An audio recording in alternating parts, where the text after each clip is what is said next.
Hola, muy buenas tardes a todas y todos. Bienvenidos a esta conferencia que nos estará impartiendo la psicóloga Jocelyn Martínez Cámara. Estas conferencias son parte de las actividades que la Escuela Preparatoria de Matehuala tiene en el marco del 65 aniversario de la EPM y también en el de la Semana de la Diversidad de la Escuela Preparatoria de Matehuala de la Universidad Autónoma de San Luis Potosí. Aquí en la EPM, cada febrero, hacemos este tipo de actividades con motivo del Día del Amor y la Amistad y también por el Mes de la Mujer en la Ciencia. Y pues bueno, tenemos actividades de manera presencial, de manera virtual, que van relacionados con la diversidad en sus diferentes formas, la diversidad de ideas, de género, y pues la importancia que este tipo de pensamientos, la diversidad, tienen en nuestra sociedad. Bueno, pues aquí, como les comento, tenemos a la psicóloga Jocelyn Martínez Cámara. Les leo un poquito sobre sus credenciales. Ella es licenciada en Psicología por la Universidad Autónoma de San Luis Potosí, educadora en salud sexual integrada por perspectiva de derechos humanos, activista en asociación civil y colectivos, interesada en ciencias sociales, historia oral, narrativa, estudios y praxis feministas y disidencias sexuales. Tiene colaboraciones en la Asociación Civil Amigos Potosinos en lucha contra el SIDA como promotora de atención en salud sexual integral. Actualmente labora en el área de psicología educativa y de la salud como docente en el Instituto de Educación Básica a nivel primaria en la Clínica de Especialidades Psicológicas en San Luis Potosí. Psicóloga, licenciada, le agradecemos mucho que esté aquí, que nos haya dado el tiempo de dar esta plática para toda nuestra comunidad en la EPM y para las personas que también nos están viendo en la transmisión de Facebook. Ahorita le vamos a ceder la palabra y también a las personas que nos están viendo en la transmisión, les recordamos que si tienen alguna pregunta durante la sesión, pueden hacerla llegar aquí en la transmisión de Facebook. Y pues licenciada, adelante, tiene la palabra. Gracias por invitarme, gracias a ustedes. ¿Sí se está transmitiendo mi pantalla? Es que no lo puedo ver por estar en Teams. Sí, aquí sí la podemos ver. ¿Sí, verdad? Sí. Ok, gracias. Como decían, el día de hoy yo les voy a hablar un poquito de identidades, no solamente de una, como se aparecía en el título, sino del reconocimiento de las diferencias a través de hablar cómo se forman y socialmente las identidades. De antes de la presentación, que cuando identidades de diferentes personas, no bastan las cuestiones académicas ni los establecimientos de ciertas palabras o ciertos nombramientos, porque se está hablando de realidades colectivas e individuales. Entonces, enfocarnos solamente a lo que se escribe o a lo que se investiga o a lo que se llega de conclusiones, pues acotaría de manera muy corta la existencia de las personas. Entonces, siendo así, se tiene que reconocer que también es importante hablar de conceptos, porque los conceptos nos ayudan como sociedad a establecer ciertas reglas y ciertos acuerdos que nos permiten convivir socialmente y reconocer a las otras personas nombrándolas. Entonces, forma en que como hablamos y atendemos lo que nombramos, nos permiten utilizar sus significados para construir nuestra manera de concebir el mundo. Si yo empiezo a nombrar las cosas, si yo lo empiezo a identificar de forma escrita, de forma oral, puedo concebir todo esto y mostrar mi lugar y la manera en la que actúo en el mundo. Entonces, para esto, pues sí es importante que aunque se hable de conceptos como identidad que no tienen que no podrían definirse de una sola manera durante miles de años, pues sí, es importante retomar algunos. Y para esto es necesario retomar la dignidad humana, que es en el que se basa el reconocimiento de toda la diversidad en cuanto a ser personas, y es el valor inherente a las personas en cuanto a ser racional, dotándolas de libertad, a partir de lo que se reconoce como libertad y poder creador hacia modelar y mejorar sus vidas mediante la toma de decisiones.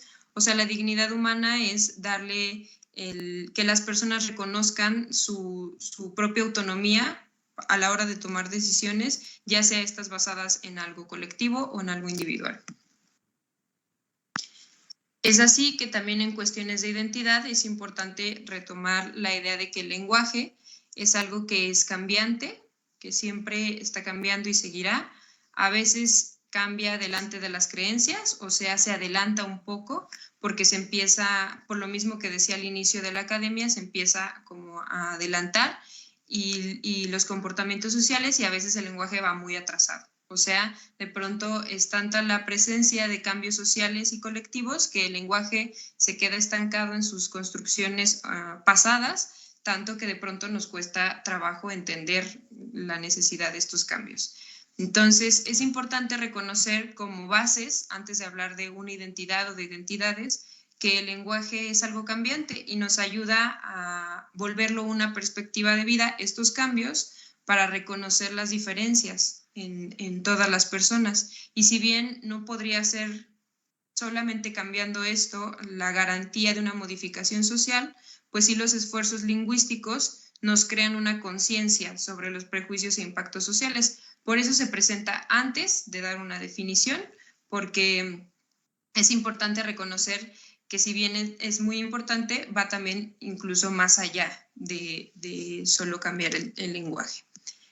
Y todo esto se da a través de una perspectiva crítica que nos permite, es la manera en la que desarrollamos nuestras propias herramientas para revelar las desigualdades. Es la manera en que todos nuestros sentidos, hables incluso de los conocidos, nos permiten demostrar las diferencias y darnos cuenta de estas diferencias que se plantean socialmente, culturalmente, como un sistema, y que estas no justifican las diferencias que están entre los seres humanos, no justifican las que se imponen en las relaciones. Entonces, la perspectiva crítica, como se plantea en todos estos temas, nos permite cuestionar, modificar y solucionar estos desequilibrios. Es una perspectiva que es cambiante también, que nos va acompañando, y que lo importante de empezar a reconocer esto, antes de pasar al tema principal, es que estas características, tanto el lenguaje como la perspectiva, no son fijas, y todo esto va cambiando. Y el darnos cuenta que no es fijo hace que no nos cueste trabajo soltar de pronto lo que hemos aprendido para introducirnos en las cosas que se van planteando como novedosas y que aparecen a partir de que alguien empieza a nombrar sus diferencias.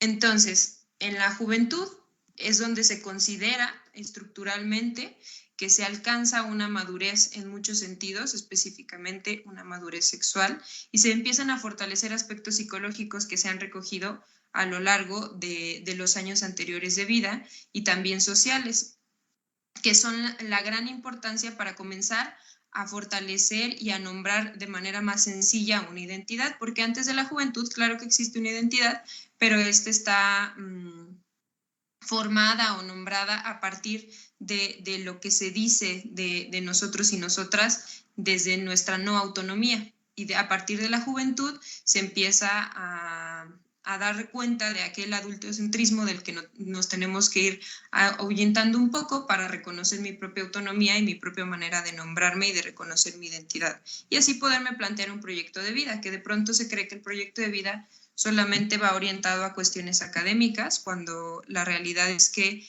quiere decir todo lo que va de pronto. Entonces, las juventudes nos permiten experimentar, inaugurar formas distintas de vivir, buscar y encontrar la identidad, que como bien decía, pues no es fija. Porque a partir de lo que vamos recogiendo socialmente, se nos permite ir modificando ciertos aspectos en esta construcción que vamos teniendo. Entonces, no porque se llegue a la etapa de la juventud quiere decir que ya en este momento se encuentre con una identidad fija, porque de pronto se cree que lo que es cuando empiezan los prejuicios o la discriminación, que se cree que si alguien era de cierta manera a cierta edad y pasan los años y empieza a modificar ciertas cosas o empieza a nombrar cosas que no se reconocían en su propia vida, empiezan los prejuicios y las críticas externas con base a decir, es que tú no eras así, o por qué estás cambiando, o es porque ahora está de moda, o es porque ahora está una persona presente en tu vida que está modificando estas circunstancias, cuando la realidad es que hay que reconocer que ninguna identidad es fija. Sin embargo, en la juventud es cuando se empieza a nombrar de una manera autónoma. Y esto precisamente, la formación de los prejuicios y la formación de las ideas colectivas, es a partir del planteamiento de una construcción social. Un par de sociólogos basaron la definición de construcción social como la manera en la que se formula la realidad a través de una habitualización. ¿Qué quiere decir esto? Que la sociedad es algo que se crea en totalidad a través de las personas a partir de hábitos. Cuando se reconoce algo colectivo como un hábito, o sea, algo que aparece en lo cotidiano, se empieza a alargar tanto tiempo como lo es la historia, que se forma una construcción social. Entonces, de pronto nos topamos con que la construcción social de hace 30 años la seguimos arrastrando hasta ahora y creemos que no puede tener modificaciones, porque como se ha basado en que la construcción social es la realidad, entonces creemos que no nos podemos zafar de esto. Entonces, hay que reconocer que así como las personas la crean en su totalidad, pues no existiría sin nosotras. Entonces, debido a esto es completamente cambiante en cuanto se encuentra algo dañino o algo que deja de ser parte de la sociedad y solamente sigue siendo parte del sistema. Y ahora sí, reconociendo todo esto, reconociendo como el proceso de la construcción social, la perspectiva que se necesita para aprender a ubicar estos como focos rojos que aparecen en la vida y que lastiman las identidades, pues es necesario hablar de la conceptualización de identidad y sexualidades, que involucra ambas partes. De repente se ve como conceptos aislados, por ejemplo, la identidad de género, la identidad disidencia sexual, cuando la realidad es que todo es un conjunto, porque parte una cosa socialmente y parten cosas de la individualidad. Entonces, no solamente hay que hablar, por ejemplo, de la sexualidad como algo de actividad sexual, de tener relaciones sexuales, sino aprender a reconocer la sexualidad como un conjunto de lo que forma a las personas en cuanto a ser cultural, ser social, ser individual. Es por ello que la identidad, su definición, así como de la sexualidad, es una materia en construcción permanente, una historia que solo se cierra y adquiere una forma definida en el momento de la muerte individual. ¿Qué quiere decir? Pues lo mismo, que no se puede ubicar de una manera fija, se puede ubicar con un contenido o una conceptualización que sí esté a lo largo de nuestra vida, durante toda nuestra vida, porque así se den las circunstancias. Sin embargo, no podría alguien asegurar que existe solamente una manera de vivir su propia identidad incluso, pues porque ésta solamente encuentra su finitud y definición en el momento en el que alguien llega al final de sus días. Entonces es una materia en construcción permanente, porque absorbe cosas del exterior, se forma a través del consumo incluso, que lo vamos a ver un poco más adelante, se forma a través de los propios procesos, se forma a partir de los procesos familiares, con las amigas, con los amigos. Entonces hay que reconocer que la identidad es una materia en construcción permanente. Y al reconocerlo así, nos permitimos alejarnos un poco de la discriminación o nos permitimos alejarnos de los prejuicios que siempre están alertas a los cambios que hay socialmente, porque obviamente nos espantan un poco, ya que no corresponden con lo que creeríamos que tiene que estar fijo, inamovible, y es por eso que hay que reconocerlo así. Siendo así, un nombramiento como lo es la disidencia, que es la acción, la decisión, el pensamiento, el reconocimiento de separarse de la común doctrina, creencia o conducta. Entonces, una persona puede ser disidente sexual, disidente con base a lo establecido en cuanto al género, disidente en muchos sentidos. Entonces, disidente es aquella que se separa de la doctrina, que se separa de lo que tiene que pasar o de lo que se dicta socialmente. Sin embargo, hay establecimientos conceptuales de lo que hasta ahora ha llegado, que claro que no son los únicos, seguramente ya hay muchos más, pero son los establecidos hasta ahorita de manera formal en la academia, no en la realidad. y pues está dividido en cuanto a género, a identidad de género, a expresión de género y a orientación o disidencia sexual. Está dividido por categorías, ya que como se decía al principio, al igual que en los conceptos, las categorías en su funcionalidad ayudan a las personas a encontrarse con establecimientos sociales como lo son los derechos humanos, a las leyes, el acceso a servicios de salud. Entonces, la categorización realmente, aunque no nos defina en nuestra totalidad como personas, nos ayuda de manera social a ubicarnos en cuanto a la búsqueda de una seguridad social.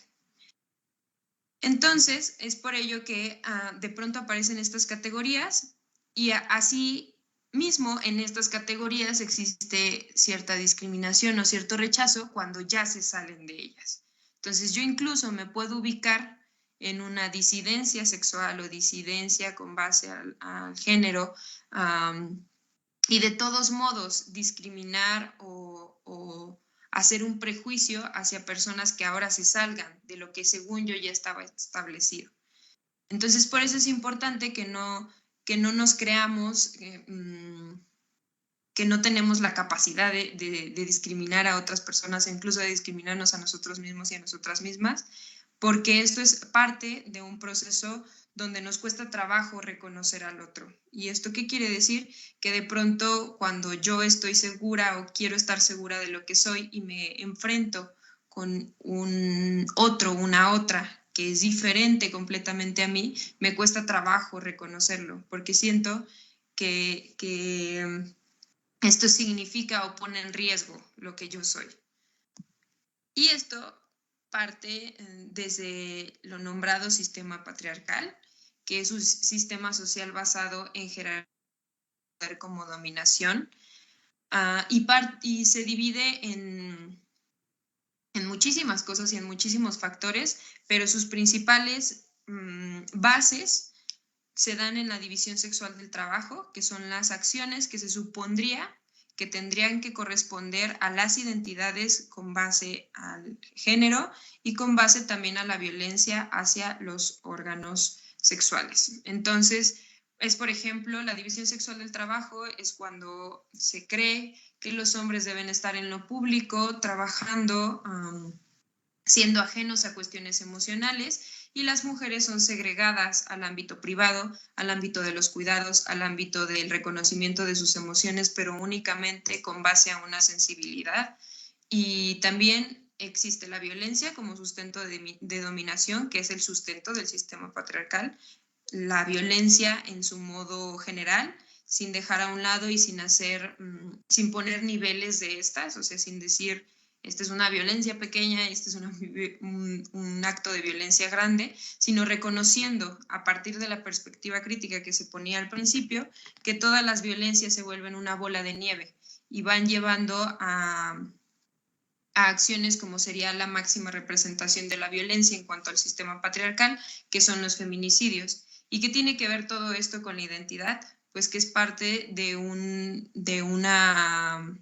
ataque hacia el reconocimiento de la diferencia que no le corresponde o que el sistema no quiere que le corresponda. Y todo esto desemboca en desigualdad social, ya sea en cuestiones económicas, ya sea en cuestiones de acceso a cosas de salud, de acceso a educación, de estar viviendo en un estado de violencia todo el tiempo.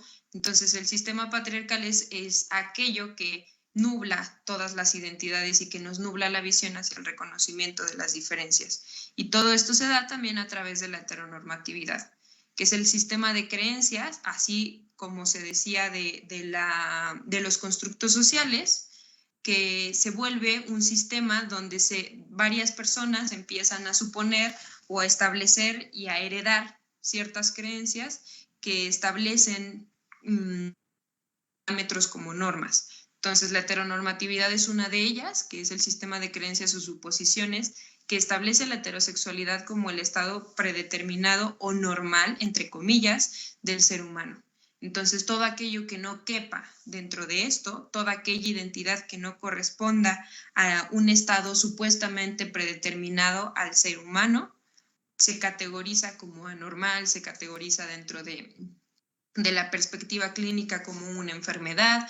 Entonces, este sistema empieza a ahuyentar la idea de la perspectiva crítica y del reconocimiento de las otras personas y nos empieza a nublar porque se encuentra en todo. Entonces, es algo que invade de una manera impresionante y que no nos permite el reconocimiento. Es un sistema que aparece de manera inalterada y vigente, oscurece y modifica las identidades. ¿Esto cómo funciona? Que dentro de todas las mismas críticas que podemos hacer, se mete como un humo que cabe dentro de los orificios de las perspectivas.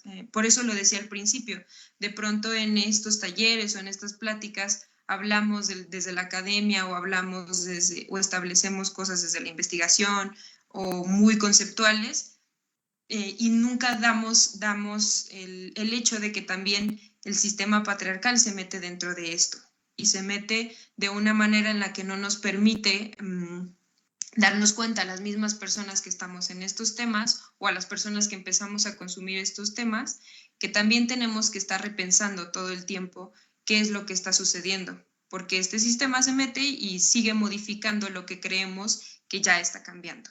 Por eso es un sistema que aparece de manera inalterada, desafortunadamente, y elabora las diferencias como excluyentes y antagónicas por naturaleza.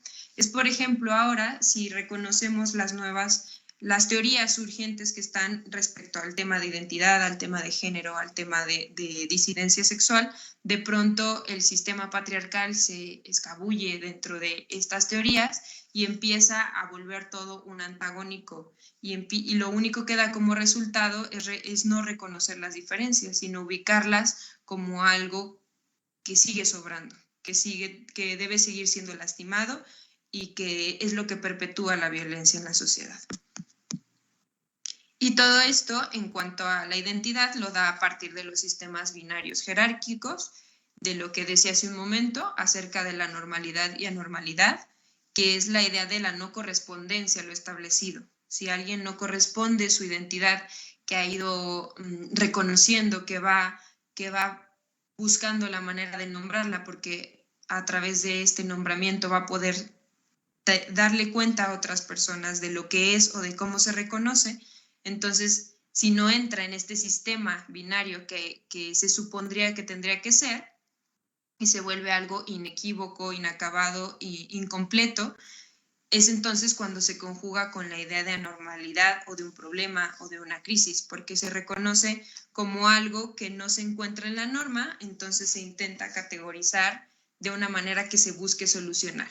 Es por eso que hasta hace poco algunas disidencias sexuales aparecían como una enfermedad, o porque hay gente que sigue teniendo la idea de que algunas identidades no son válidas porque no entran en esta categoría y no corresponden a estos sistemas.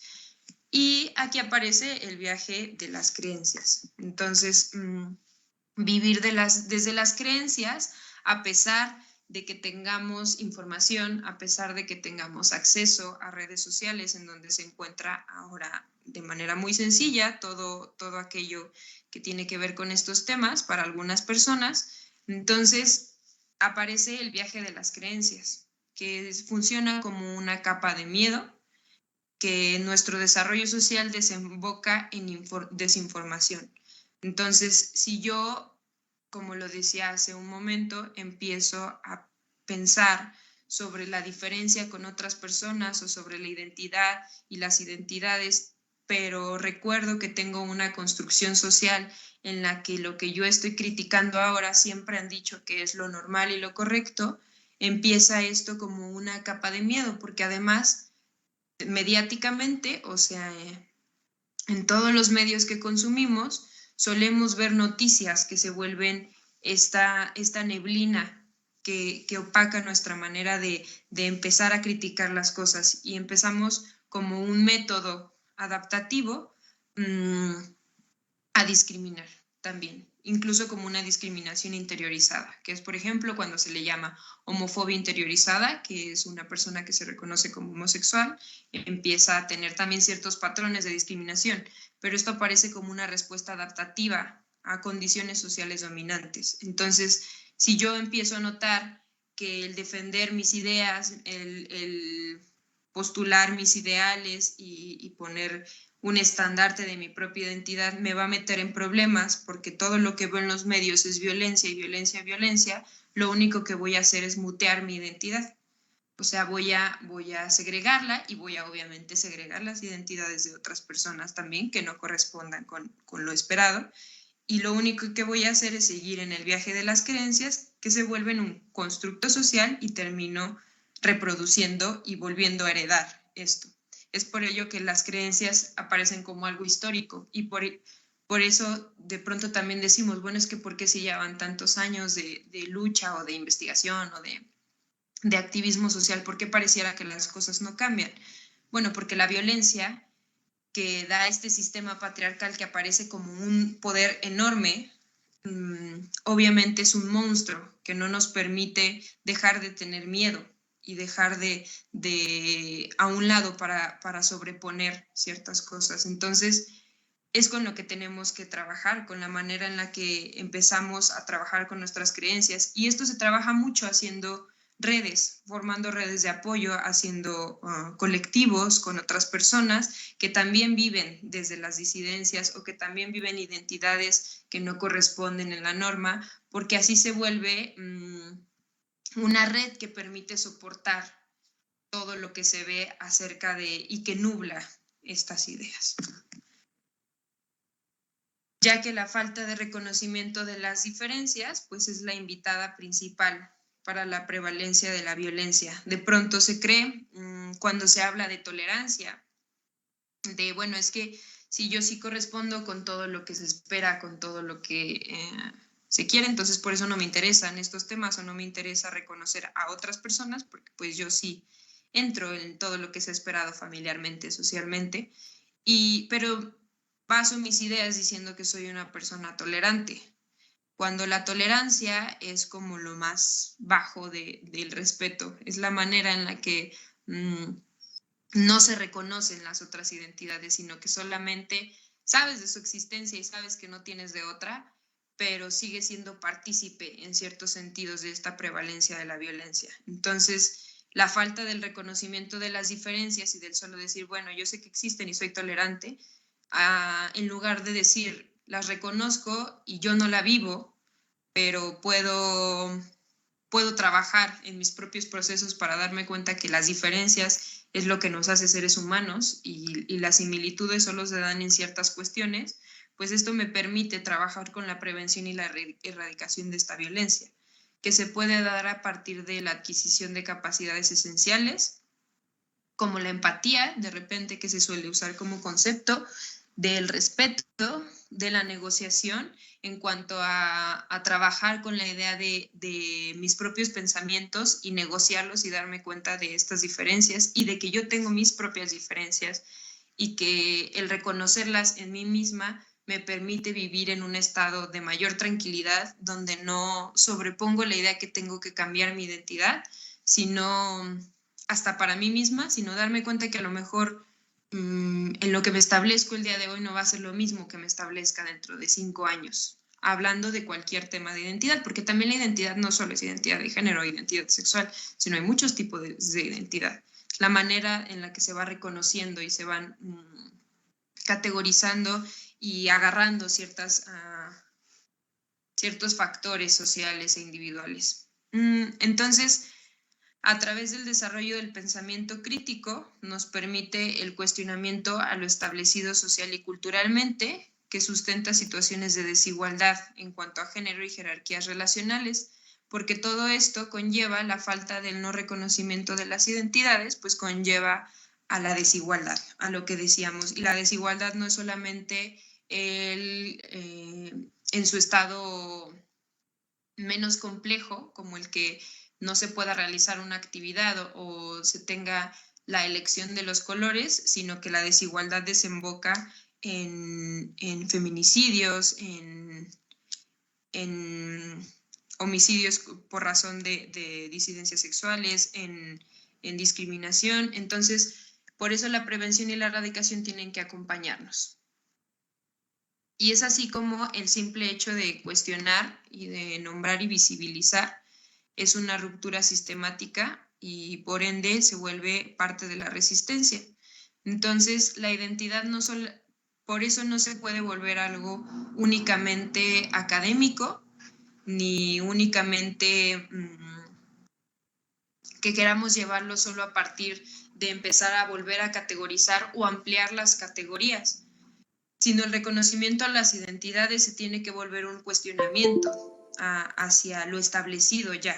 O sea, el reconocimiento de las diferencias, por eso ahora no se nombra tanto como diversidad sexual, por ejemplo, sino el reconocimiento de todo esto, de las diferencias, porque dentro de los mismos bloques que se han estructurado socialmente, por ejemplo, en la diversidad sexual, pues existen diferencias. O sea, entre las personas homosexuales, lesbianas, bisexuales, dentro de esas propias categorías que se han establecido para buscar seguridad social, existen mismas diferencias, porque entre cada persona lo hay. Entonces, no solamente es el hecho de volver académicos los temas sociales, sino también empezar a hablar de las realidades de las personas. ¿Y esto cómo se logra? Escuchando a las otras personas. Y es lo que más miedo nos da.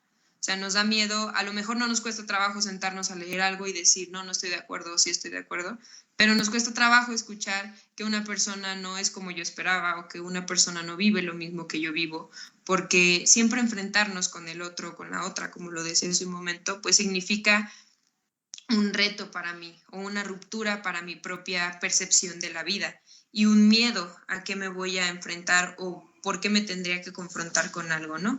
Entonces, el hecho de cuestionar y nombrar todo esto es una ruptura sistemática y se vuelve parte de la resistencia.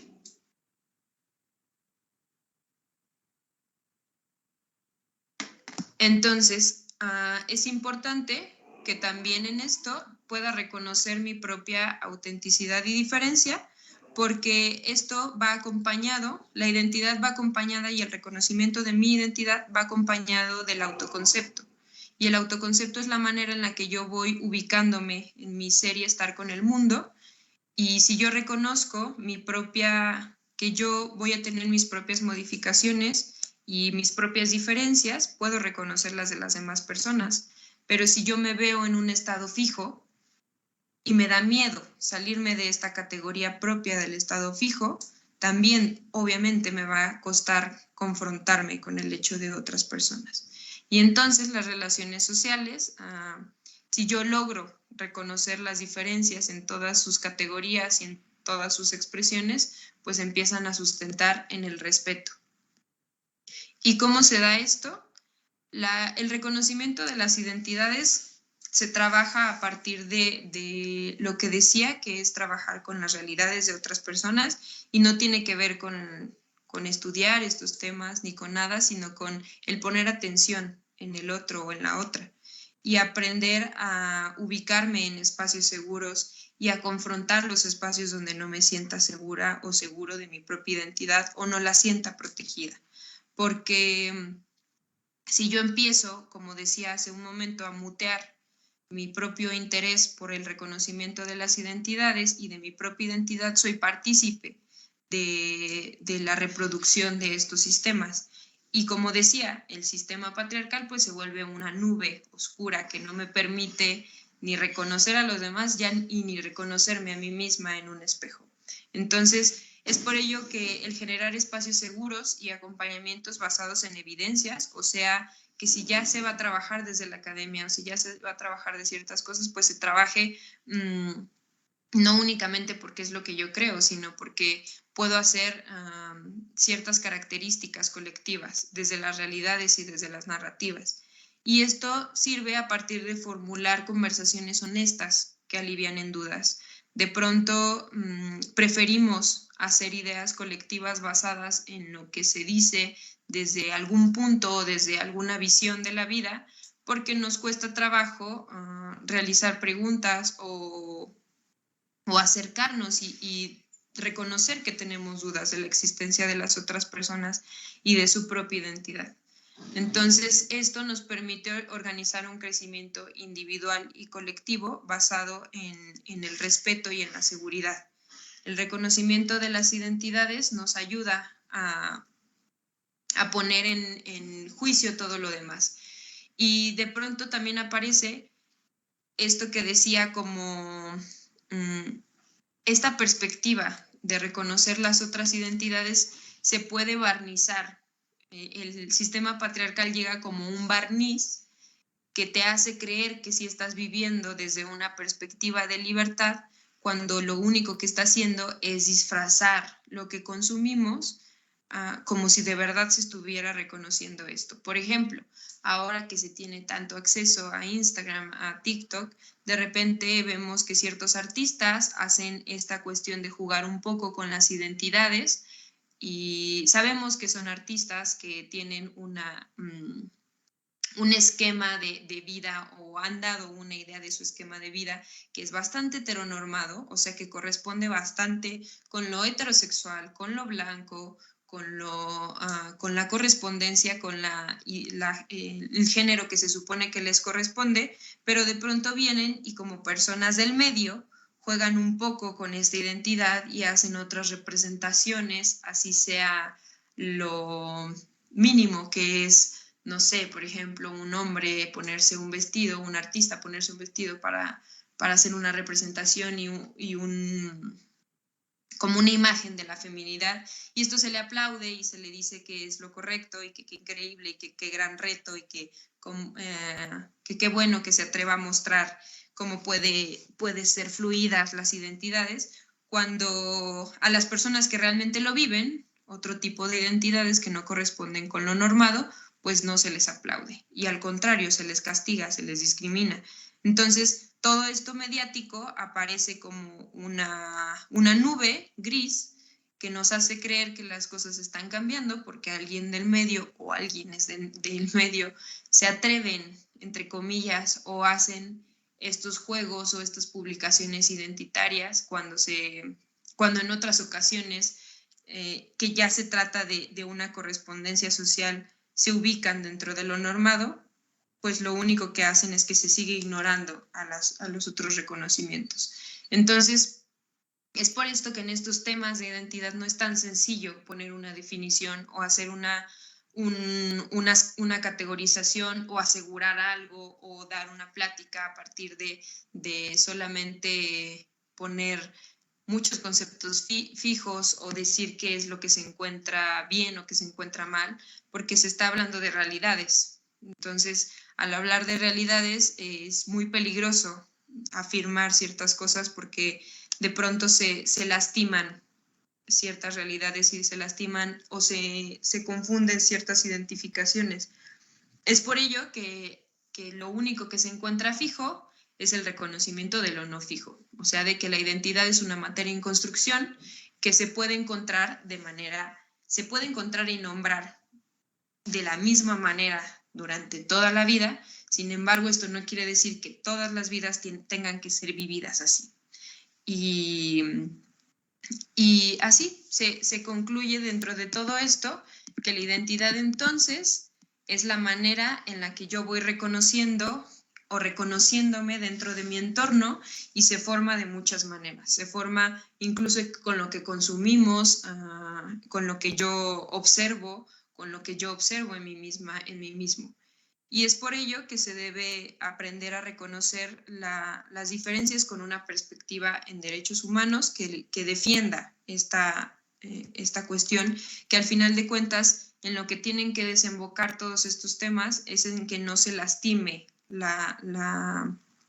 y no se anule la identidad que reconoce a otras personas de sí mismas y de sí mismos. Entonces, por mi parte sería todo respecto a la charla. No sé si tengan alguna duda o algo así. Sí, licenciada, agradecemos enormemente la plática que nos comparte. Sin duda, tocar estos temas es muy importante para la sociedad actual, porque pues nos ayudan a ver de una manera diferente, entender estas interacciones que como personas llevamos día con día, ¿no? Creo que la etapa en la que estamos como jóvenes es común que quizás podamos comprender de una manera más fácil esta diferencia esta diversidad más bien en las identidades, pero pues eso no quita que también debamos poner atención para, pues como nos dice, que veamos las diferencias no vemos las diferencias como algo extraño, sino como una riqueza a la diversidad. Por aquí nos llegan algunas preguntas, aquí por parte también de acá en la preparatoria, dice, a veces sin querer podemos tener conductas discriminatorias hacia las identidades de género, pero no sabemos déjenlo otra vez. A veces sin querer podemos tener conductas discriminatorias hacia las identidades de género porque no sabemos si hay quienes prefieren utilizar otro pronombre o damos por hecho que son ella o él. Por ejemplo, en el entorno escolar, ¿cómo podemos evitar este tipo de discriminación? Pues creo que tiene que ver con lo que decía al final, con el darle mucho peso a la palabra de las otras personas, porque yo también puedo ver muchas maneras de, o sea, consumir muchas cosas porque quiero enriquecerme en estos temas y leer y todo esto, que es muy importante, claro, bueno, a mí me gusta. Sin embargo, creo que ya enfrentarnos con la realidad se da de manera más sencilla al darle el peso a los discursos de las otras personas también. Entonces, si por ejemplo me interesa modificar mi lenguaje al dirigirme o al nombrar a otras personas, pues por eso también decía, es importante quitarnos el miedo de preguntar en este caso. O sea, yo no puedo dar por hecho que una persona es de tal manera porque yo lo soy.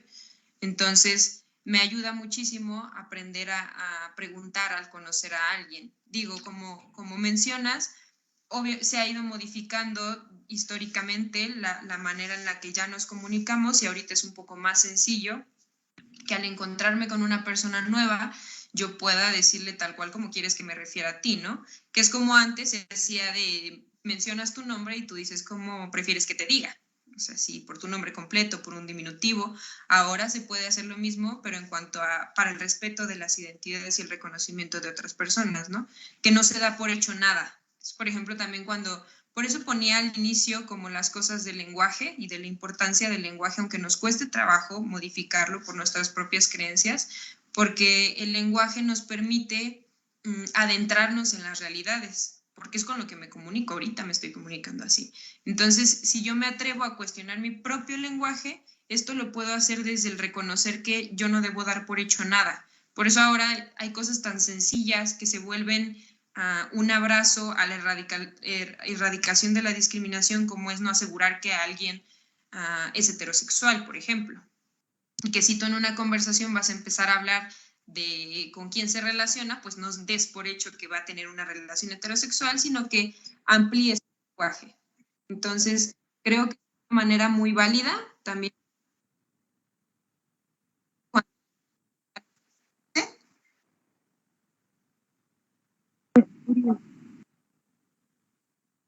Permítame.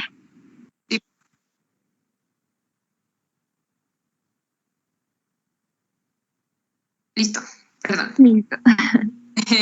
Entonces, creo que es esto, o sea, creo que es como todo lo que se puede mencionar y también no presionarnos, porque siento que ahorita estamos como, cuando se empezó a hablar de la deconstrucción, que es un concepto que empezamos a conocer y que lo vemos como una manera concreta también y fija, y que empezamos a decir, es que esta persona no está deconstruida y no tiene la suficiente deconstrucción, y empezamos a atormentarnos, ¿no? Con decir, híjole, es que acabo de discriminar. Y sí, o sea, todas las personas cometemos actos faltos de respeto y de reconocimiento a la diversidad y a las diferencias. Entonces, también darnos cuenta que la deconstrucción no es un proceso fijo y es un proceso de aprendizaje y es un proceso de crítico, incluso para nuestra propia perspectiva. Y esto nos ayuda mucho para no cometer estas cosas de donde de pronto ya puede ser más sencillo no tener actos de discriminación. Entonces siento que es un conjunto entre el lenguaje,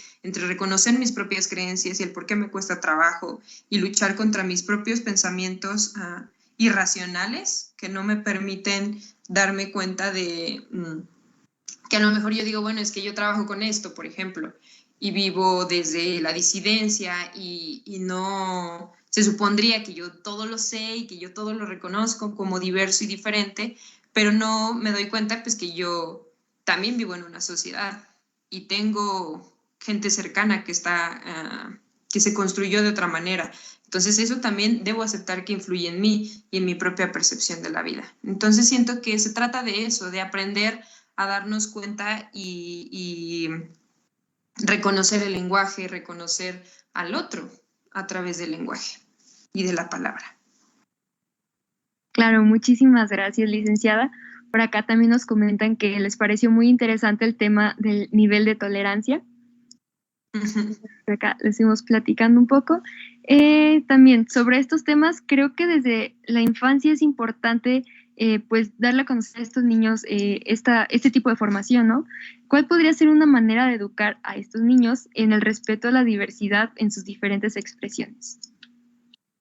Es cuando se trabaja con niños y niñas, por ejemplo, en la educación sexual integral, es muy importante reconocer que siempre queremos hacerlo desde el adultocentrismo, o sea, desde el decir como yo soy la figura del saber y del poder y yo voy a enseñar al niño o a la niña, cuando la realidad es que las infancias lo saben mucho, o sea, saben todo y no de manera académica, sino de manera natural, literal. Entonces, por eso a veces buscamos maneras rebuscadas de explicar o nos atormentamos queriendo explicar estos temas a niños y a niñas cuando se puede dar de una manera muy sencilla. Si yo como adulta lo empiezo a ver como lo que es una realidad, yo lo puedo transmitir así.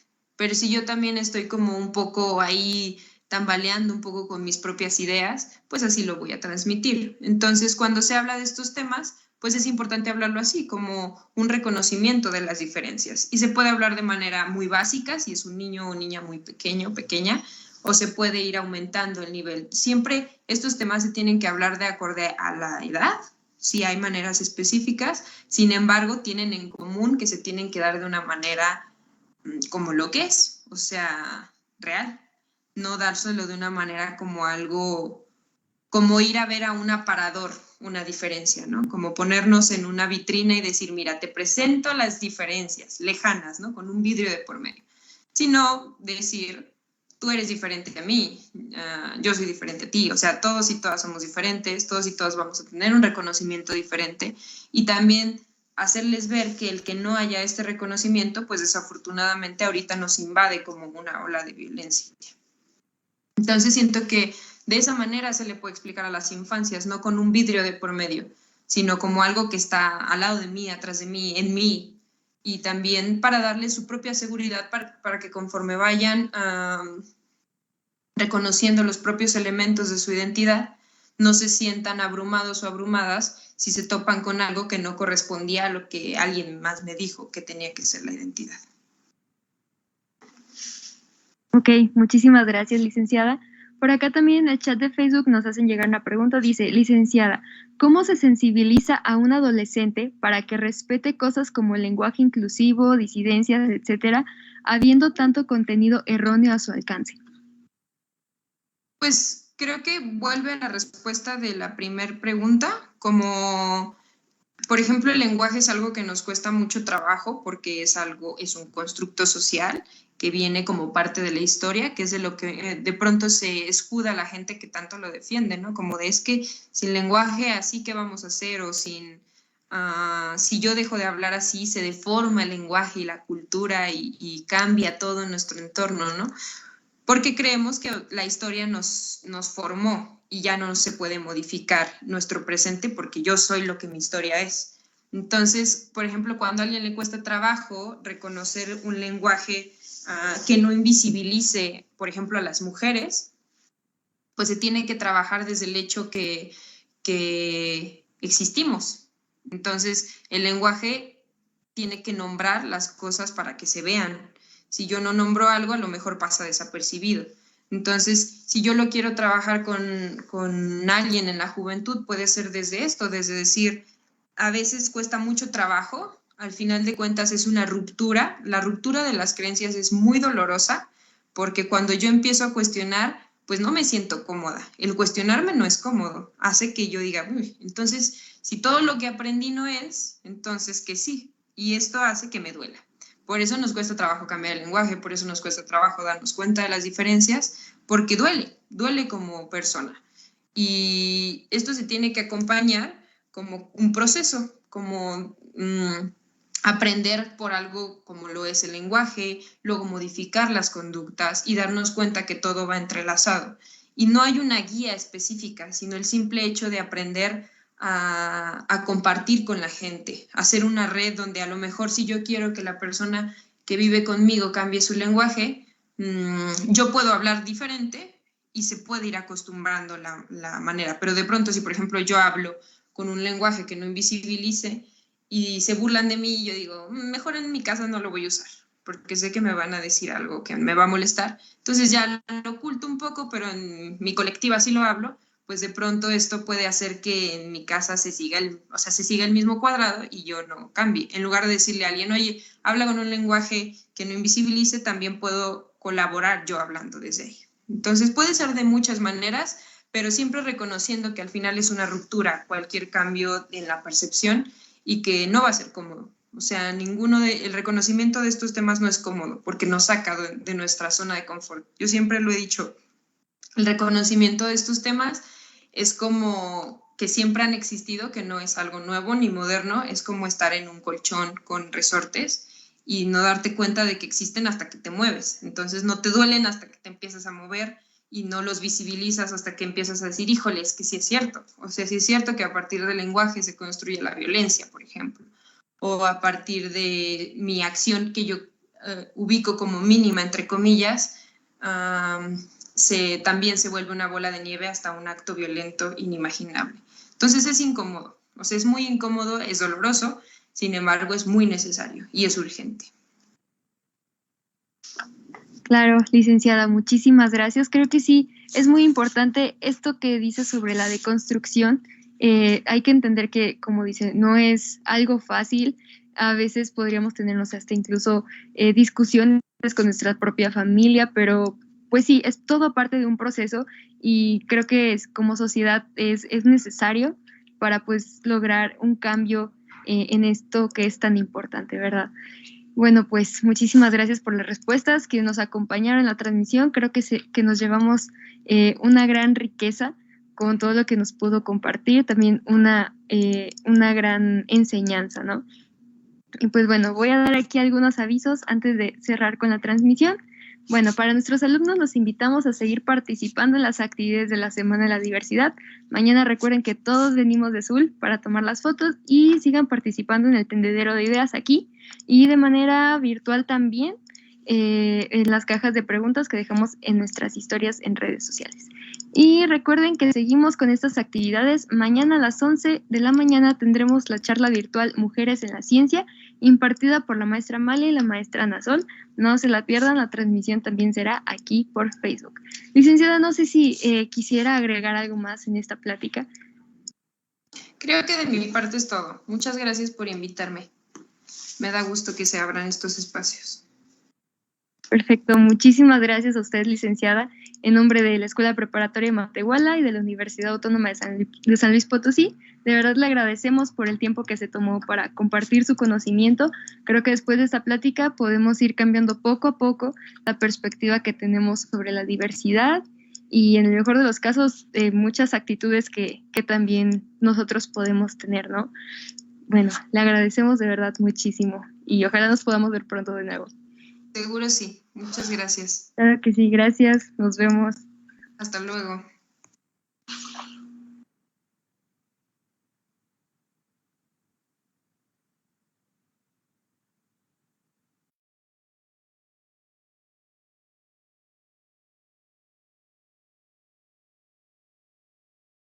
Durante 65 años, en la Escuela Preparatoria de Matehuala, hemos ayudado a descubrir y a confirmar la vocación profesional y humana de decenas de generaciones.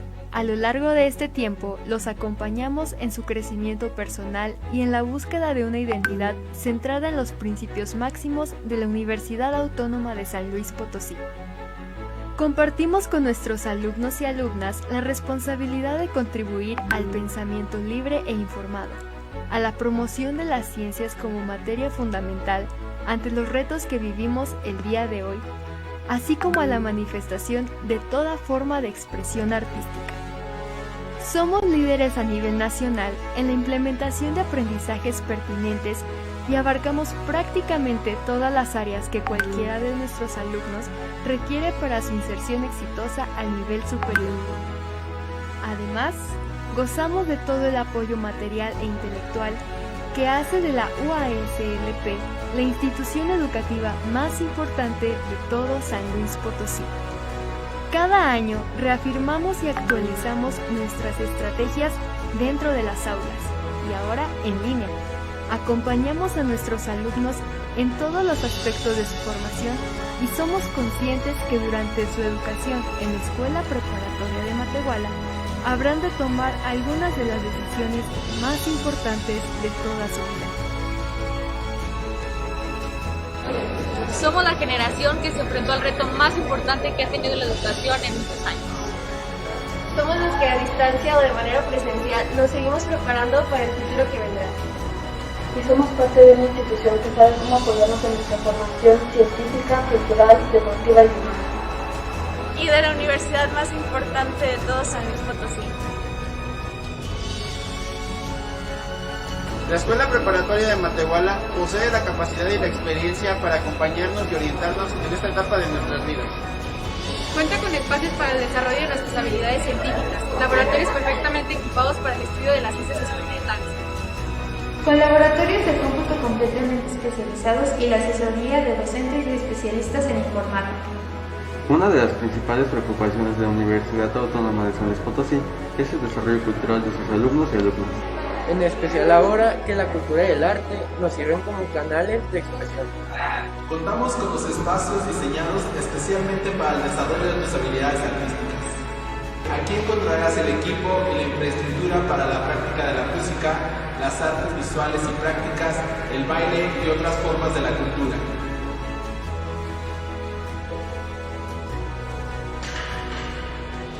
Tenemos una selección de espacios para la actividad deportiva. Las estructuras gimnásticas están muy bien equipadas. Además de la asesoría de especialistas en cualquier deporte o rutina física. Con ello garantizamos nuestro desarrollo físico y mental como parte de nuestra educación propedéutica.